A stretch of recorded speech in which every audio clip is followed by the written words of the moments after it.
今天我们来说说储能的问题哈，因为今天早上呢一起来就给刷屏了，就说这个商务部啊，就倡导大家呢去储备一些生活必需品和在一些应急状态下需要用的东西哈。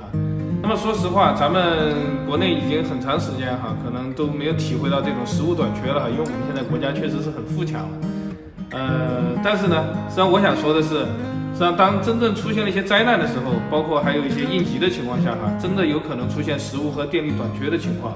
所以针对这个问题呢，我也想跟大家去交流一下，就是因为我们现在电也不缺了嘛，在电的这种大家可能都感觉到，电的存在已经是一种常态了，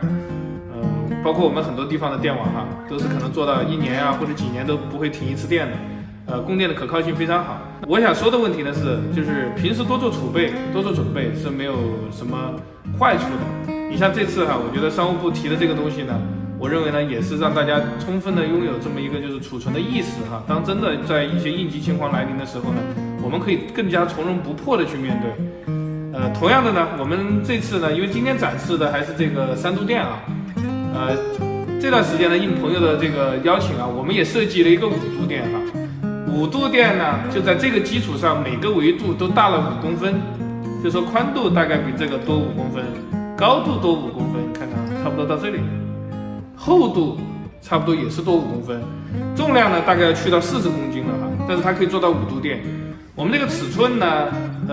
宽度也是控制到大概在250毫米这个样子哈，基本上呢也是可以放到就250乘250，大概乘以450这么大，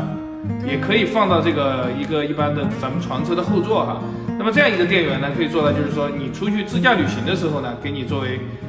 这个户外的移动电源使用。那么当你在居家的时候呢，这个电源呢又可以作为就是家庭的储备电源。